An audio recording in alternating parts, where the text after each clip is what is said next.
Irene ono alina backup ey'omuntu ow'enkizo mu bulamu bwa Nakimuli ye taata omwami ono taata wa Nakimuli era alabiddwako mu nomination yinga ali ku kiddo nnyo ekya Irene ne mukuzika je yatugamba saakuzoomu yes nateekateeka abawera kaakati bannakalangala ekirabo kye bayinza okuwa taata amaziga ge basobola okusangula ku taata kumuwaani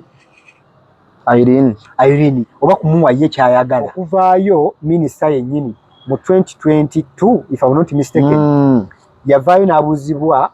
wa Kibalama gy'ali n'avaayo n'atugamba nti Kibalama bamuyina muki mu tiitoli zaabwe bamuyina mu custody zaabwe minisita yennyini saawa zino bw'atwereddwa ku nninga okuddamu okubuuzibwa oluvannyuma lw'emyaka 7 bamubuuza gwe watugamba gw'olina yaliwa ayogedde ng'alinga akudaala alinga abalata abantu baalimu bagezi era abaana bakokoze dda ka few moments later bakoze dda yamirako ne mu nkuwa parliament n'annyonnyola bulungi details zakyo balama n'azoogera very true essaawa zino abyegaana y'omu mu bulamu alina ennaku ez'ekijjukizo kati nno Focus TV yange bazza okufuula ennaku zo ez'ebyafaayo bakwata vidiyo n'okkuba ebifaananyi ku mikolo gamba ng'okwanjula embaga graduations okukyala bano nno tebakoma okwo aba Focus Group yange bakuguka mu kutimba bakola keeki wamu ne juice omuwoomu nga kuno bagattako okukola graphics ne branding ow'ekitongole kampuni oba bizinensi yo era basange ku kitebe kyabwe ekikulu e Kampala ku Jesco Plaza oba basange ku ofisi zaabwe awo ku Focus House Mutuba ne ku ofisi zaabwe empya ekiboga mu Town Council ku 2nd Street okuliraana Smarton Hotel. Ebisingawo bakubire ku simu zaabwe 0757 133 162 oba 0789 020 gwaliko Facebook ne Instagram kebera Focus Group yange ate ku YouTube beba Focus TV yange omulabi waffe wa Ebron Media wamu ne Focus TV nze Ebron Brian nga bulijjo nze tutemeteme mu nsonga ezigenda mu maaso mu ggwanga bingi nnyo bye tugenda okwogerako ko n'omukugu wange professor naye nga sinabanjulira biro bino kubaganyako ebirowoozo nsaba professor wange asooka bambulizeko kunewo tubambage okay professor batuganya Ebola positira tunawo nenabe eba nawonkeera w'ekirwadde ky'Ebola essaawa zino nawulina musawo gwe nadde mbuuza mugamba project kyo babulwadde nanga bulwadde ebiva byanjawulo project singama project ali mu kutulaba ku mikutu gino thank you so much wenye okubeera nga otulaba nze Ade Wilberforce Kime Muyanja olunaku lwaleero tuzze tubambage tulwawo okutuula ne Ebron ono naye nkakasa nti gwe tuba tuzze ababiri tubaako bye tugenda temma era wabaawo oluusi ekituwaliriza okubeera nga tujja tunyumyemu watuwayeemu siyinza kulya zamanya kubuuza ku ggwe ali mu Uganda East Africa amu ne diaspora nga gwe wasalawo n'ogamba nti buli notification lwejja ku mikutu gino kusava oyina okoonamu ate n'olaba waliwo akoonamu nadduka naye okoonamu n'olaba so mbeebaza nnyo ekyensusso n'abatukkiririzaamu naddala ku mikutu gyaffe kuno n'okkiriza n'ogamba nze nja kwesibanga amuli ngajja wano emikutu mingi tukkirize egikola ebintu bye tukola naye kitufuula ab'enkizo kwe kubeera nti tubateeramu obudde ntunoonyereza so that tuwa abantu ebintu ebiyidde era birina information gye beetaaga okuwulira weewaawo esebo okay omulabi waffe atutegedde etanyeenya kola kyamaanyi nnyo kalangala awuuma kalangala awuuma wenjogerera wano onaku eyungudde abaavu n'abampi ate eweddeyo leero ndowooza alinga entandikwa ekukubadeko nominations oluvannyuma okukakasa ng'olyoka otandika ate ki kye tulina okumanya what it means oddidde ennaku 9 ozifunze mu nnaku 10 ebizingo byonna byonna bagenda byetuula ennaku 10 kaakati kye nkugambye nti si ka bulijjo kike bayita bakazeemu kye bayita nvunula bibya nti tuli mu kaseera kakayiriyiri oba tuli mu gye bayita extra time Kanayo chan abalaba Champions League yawedde ekyenda kyawedde kyaggwa ne bongera mu 3 atugenze mu 3 gano buli kyolina okukola okikola mu bwegendereza okikola mu budde okikola mu bwangu okikola mu butuufu bwakyo tokyalina mukisa gugezesa so ekiri ekayunga just Kalangala ekalangala kyendabyemu omwami ndabyewo kabavubuka awo waliwo video zendabyeko agavubuka gataddewoko ku mbeera abuka benaalemu basozeko abanuupu tetuyinza kubeera nga tugamba benaalemu kyenkomeredde naye twogera okusinziira byabadde bambadde kuba ennaku zino muntu akulyetinga abantu ne bakola ekintu ng'ate balina motive ndala naye lwaki tugamba benaalemu you can authoritatively say benaalemu lwa nsonga bambadde nga ki nga NRM bambadde yero ate era nga bali mugezaako okuziyiza abanuupu ababeera nga bagenda gye balina okukola ki ogendako so efujja lireetedde poliisi okuvaayo okulaba nga etaawuluza obwegugungo buno tubijjukira ne mu bululu obwali jeno nti waliwo twatuuka nga emiggo gyavugako embalala nga NRM bakuba abanuupu ate twagenda okulaba lipooti eyavaayo nga bagamba nti abanuupu be bakyokoza abaaki abenaalemu so ebyo bibaawo mu byobufuzi badde nga bajja babikozesa naye kino kye tulabye tusaba poliisi kano katono tuyinza okugamba ke balina eggwanga ddama nga balina oddikola ki odyetoola kakati kano kazinga poliisi mutulagire wano obuvunaanyizibwa bwe mutulagire wano amaanyi gammwe n'obusobozi bwammwe kuba kano kazinga mukakwate kaganda tulabe ku kalulu akeddembe tulabe ku kalulu akataliimu nnyo nsasadde ate era ne isi etukolere ekyesinga okubeera nga ekyenkizo ku bijjo bye bakola kuba kati bw'obeera nga obadde oyina bakubamu ebituli emabega eri tekana akaseera nga ggwe oba isi okukakasa nti tusobola okukola ebintu by'obwesimbu tujjukire akalulu akawedde kaalimu embeera y'okubeera nti abantu bagibwako eddembe lyabwe okulonda kye baagala obeera ne basonga busonzi egundi twagala gundi kyekigenda mu maaso ekalangala tujjukire omuntu waffe alaba leero ayinza okuba ali tagobera bya bufuzi nnyo ng'ayagala okumanya lwaki tuli wano ekiri ekalangala it is a by elections kuddibwamu kwakalulu akalulu kano ekikaviiriddeko okuddibwamu kwe kufa okw'omubaka eyali alondeddwa okukiikirira kalangala 2026 2031 Helen Nakimuli yatuva ku maaso mu mwezi gw'okuna nga seerabidde ennaku zino zinga 19 mu mwezi ogwokuna guno omwaka era nga tuli mu kwetegekera okulayira kw'ababaka abaali balonderwa mu guno omwaka mu January Helen n'afa mu nfa gye yafa because postmortem entuufu abantu tebagifuna ebaka mitima gyabwe kukakasa nti ddala yafa mu nfa eya bulijjo Mukama Katonda yabati yasalawo lwensonga twatuuka n'okuziika nga Nakimuli tetunafuna postmortem eri official eva mu malwaliro gano bwa Nakimuli kakati Nakimuli essaawa zino olw'okuba yali alondeddwa ng'ate mubaka wa Nuupu ng'ate waliyo nabangi abaali begwanyiza entebe eyo nga kulina ne rival owa NRM ono yennyini akomyewo mu reesi okategedde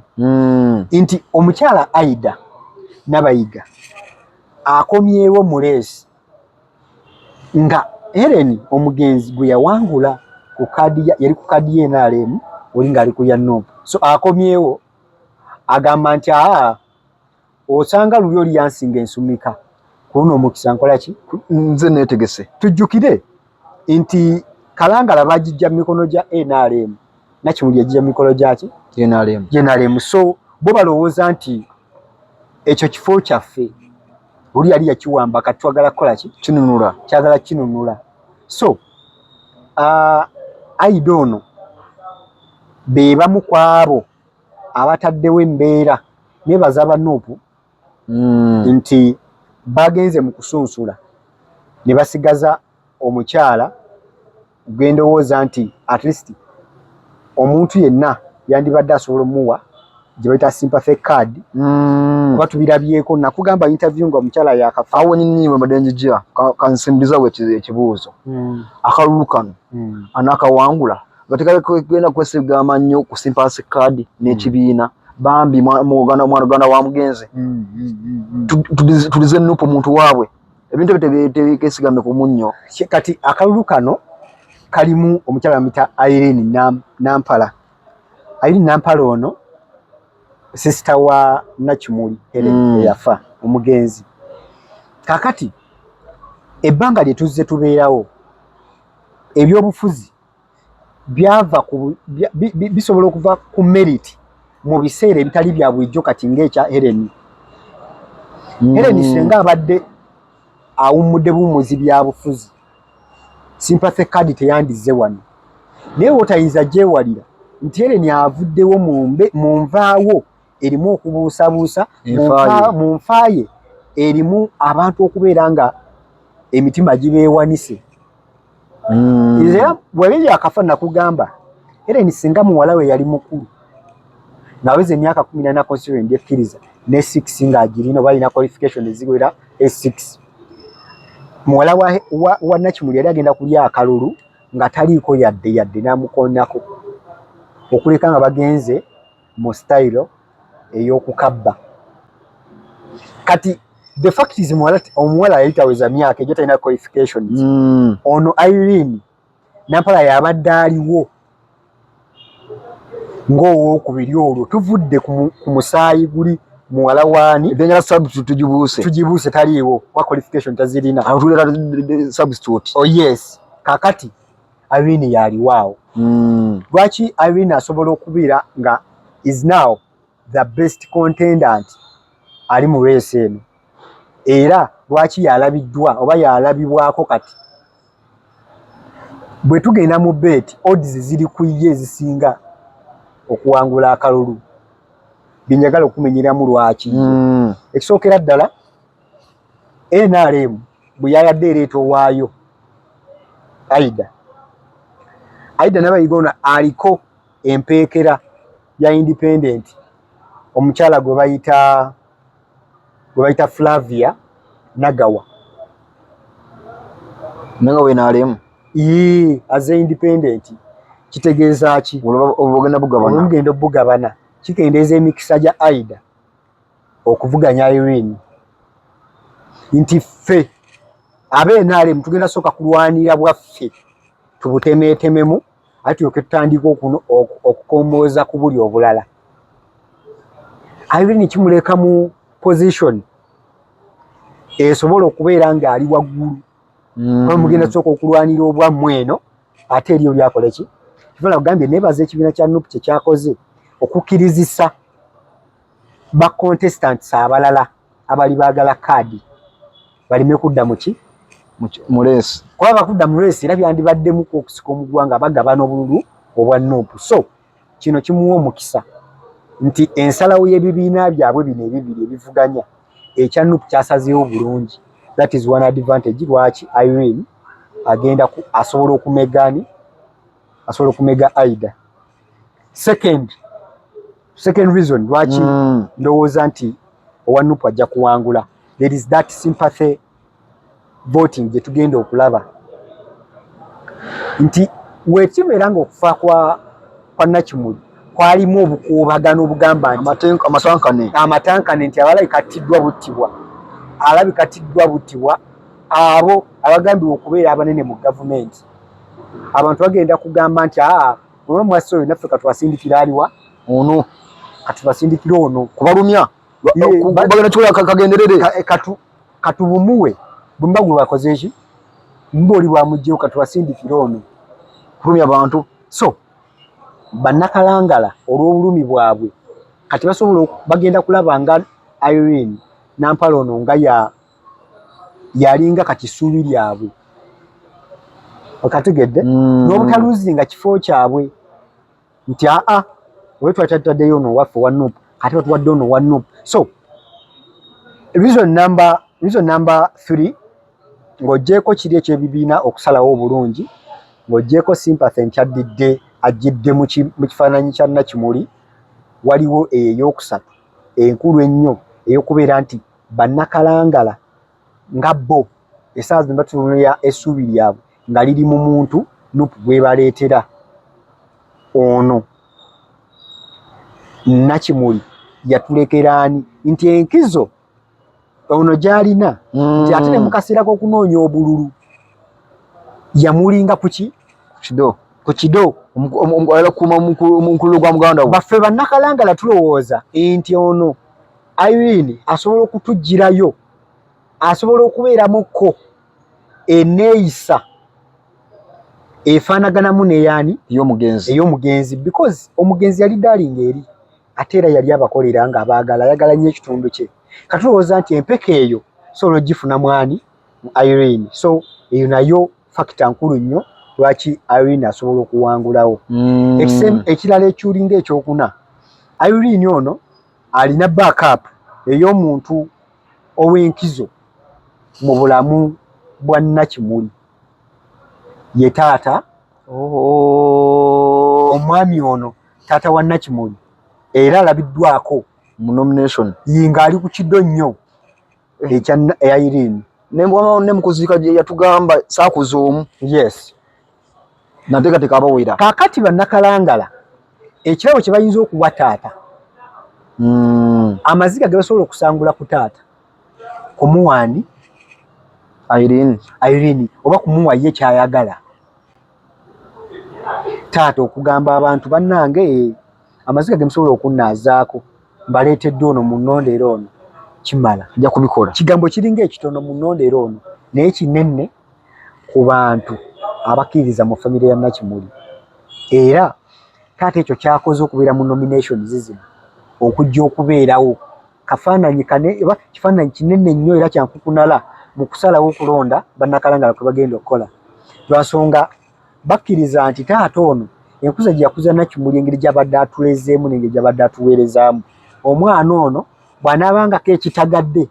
tusobola okuddayo wa taata nitwekubira eno nitugamba Irene gwe watuwa muzeeyi gamba akyuseemu wano takola by'oli taata aba ali mu position erita omuwala ono omugamba muwala wange wano nno yakolanga bw'ati nga tuli ku taata kwennyini banadini bakkiriza okati okwetaba mu byobufuzi by'eggwanga kuba eggano tulabya alyambudde okay ekyenjawulo teyandivuddeyo nga munnaddiini avuddeyo nga taata kati ekiti ekisinza omukulembera kya taata n'olwokubeera nti nga ye munnaddiini era public yamutegeera nnyo nga aweereza mu kanisa y'Aborthodox ekifaananyi kyakyambala nnyo mulimu abantu abakikozesa ekintu ekyo nga bakigenderedde nti ye buli walabika eri abantu nja kubeera nga bwe nti taata oyinza okunoonya ebifaananyi bitono nnyo nga tali muki mugandula because nga munnaddiini yaweerezera retired tusuubira okuba ekifaananyi ekyo ng'akyambadde ekyokubiri wano waabadde alabikira alina okuwa muwala we omukisa oguli public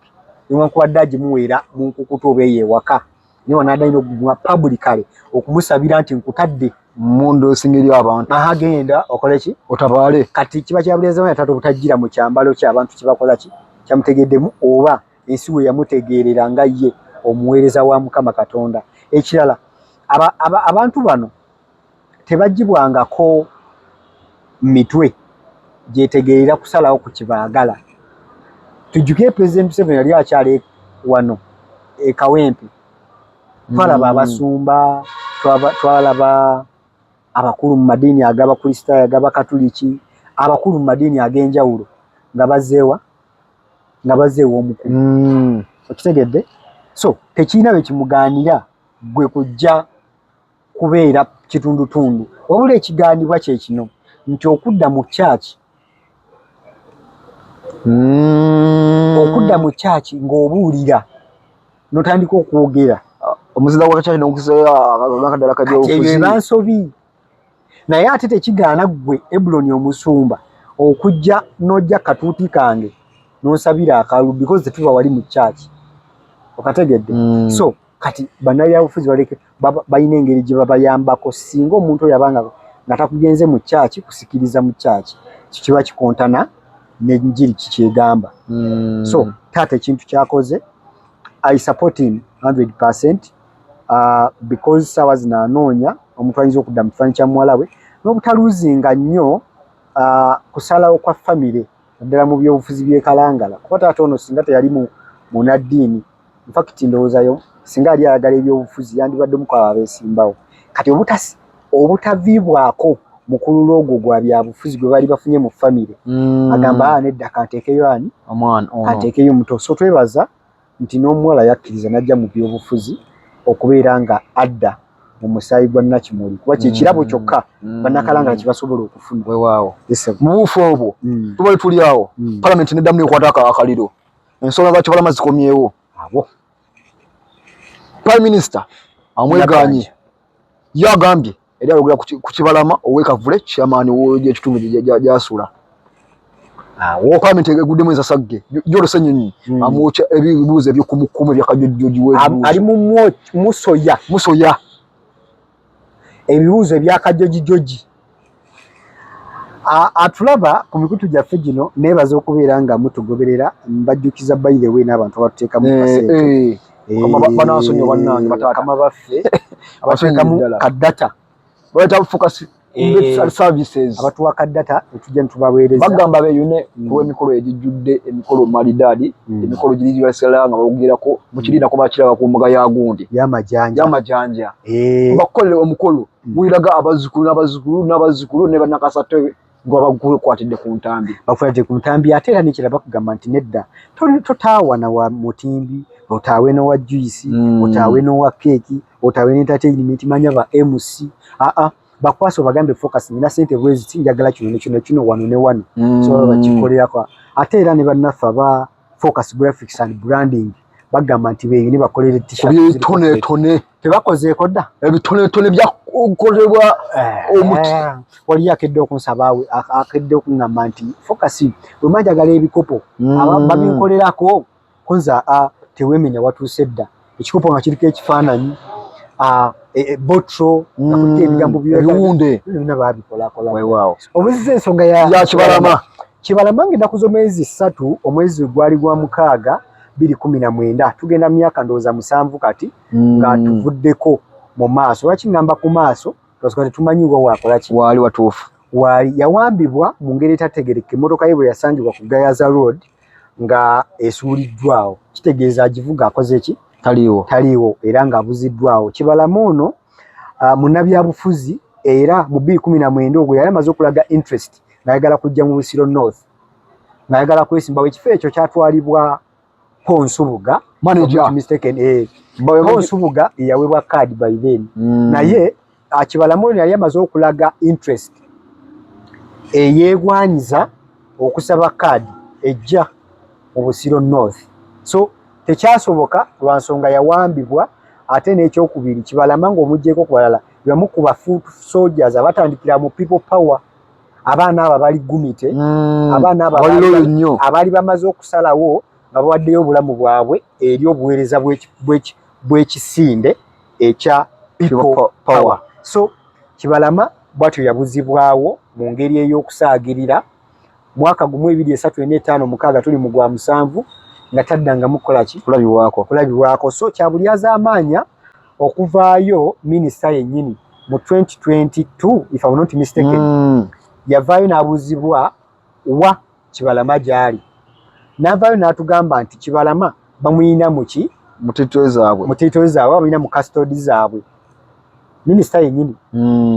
saawa zino bw'atwereddwa ku nninga okuddamu okubuuzibwa oluvannyuma lw'emyaka 7 bamubuuza gwe watugamba gw'olina yaliwa ayogedde ng'alinga akudaala alinga abalata abantu baalimu bagezi era abaana bakokoze dda ka few moments later bakoze dda yamirako ne munkuwa parliament nanyonyola bulungi details za Kibalama nazoogera very true essaawa zino abyegaana abantu si basiru kinkanidde awo neguno omulembe nga mutangaavu ekirala kye beerabira nti nno essaawa zino emitimbagano abaana bali very active ku mitimbagano okwo abaana bagoberera abaana balondula abaana bajjukira akalala akaliko kotayinza kwerabira ke kaliko bakita search engine eyo giteeka mutesi nabbanja versus Kibalama bamukuwa kati abaana babijjukira biwayogera luli twalinga edda ba politician batukwatanga bakusibanga katambala ku maaso ng'ayogera ekintu ng'akimanyi nti people were not that conscious okugoberera ennyo ebyobufuzi abavubuka abali sharp abategeera abajjukira okategedde ebifuzi byalingamu abantu bakulu abatagenda kunonooza nnyo biki byayogerwa guli omwaka kati tuli mu era ey'abavubuka nga banoonyereza abavubuka nga baagala okumanya abavubuka amaaso gabali bwe bati mu byobufuzi babigoberera okuva Robert Kyagulanyi Ssentamu bwe yabijjamu yayongera obbalaga nti nammwe musobola okukikola nammwe musobola okubeera kino kati bwe yabagula amaaso abavubuka bettanira nnyo ebyobufuzi era saa zino ninga eri ku Nabbanja kati Prime Minister kwe kubeera nti abavubuka bali shata nnyo batunuulidde nnyo ebyobufuzi era bajjukira bakujjukiza okugamba wayogera luli ku luno oyogedde kino bw'okubeera n'otugamba nti wayotegeeza Kibalama LC1 ow'Ekavule lwaki ekigambo kino tekyajja kutangaaza mawulire luli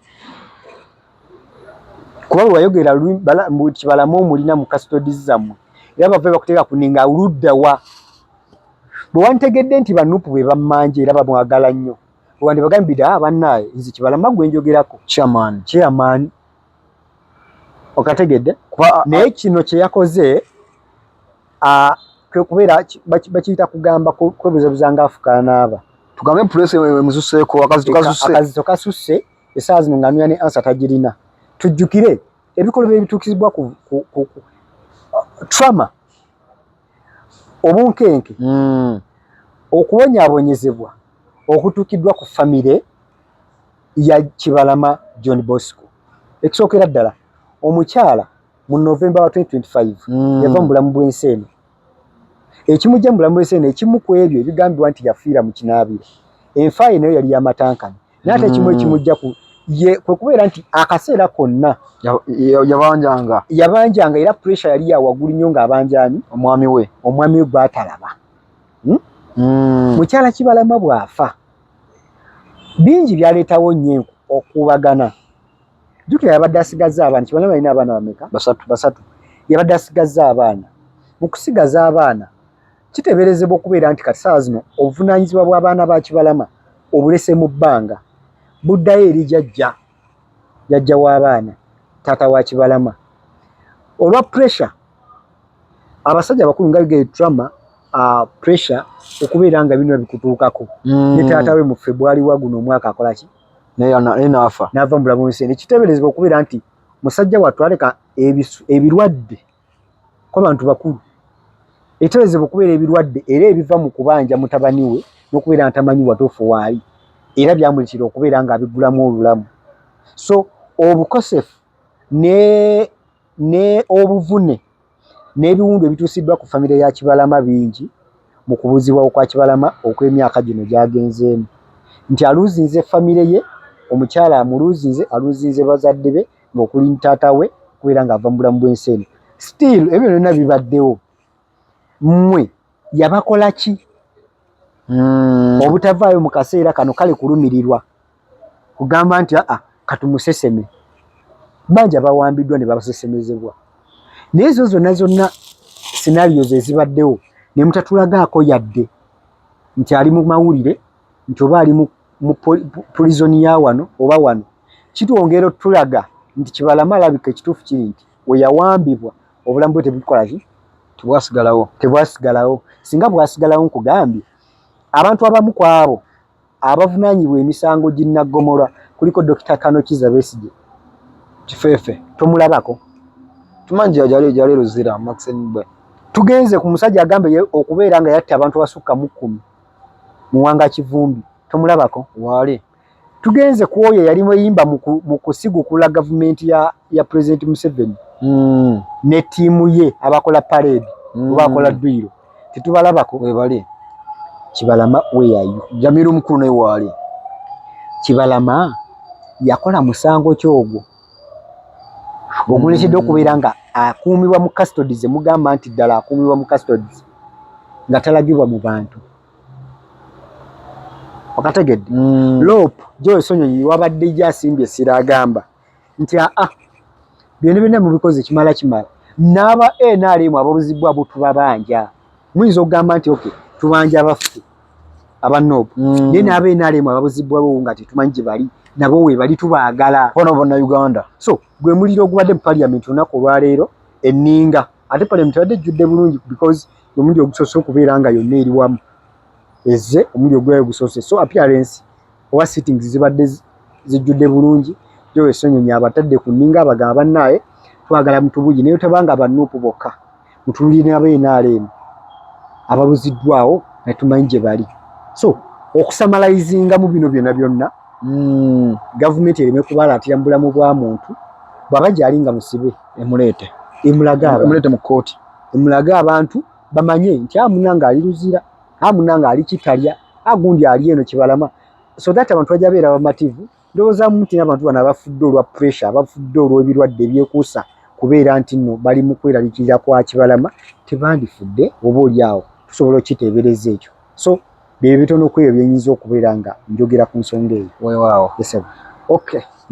Tujja kulemera kwongeza okubajjukiza bakama baffe abateekamu ssente bano mbakyalireko ku TikTok yaabwe oleme ku mikolo gye bazze bakula tugamba focus service and events gendako ku TikTok yaabwe obakyalirekokko oba bakubire ku namba z'essimu eziri ku screen. Very true. Kale tetuyinza kuba ntusukka wano nkakasa nti babadde balabira mungi okuva gye twatandikidde tubalese wano tusingane vidiyo ezijja mu maaso awo vidiyo nno tuzifumba era ekijja si kya bulijjo ekijja si muntu baba yasanawo ku subscribinga ku Focus TV yange bingi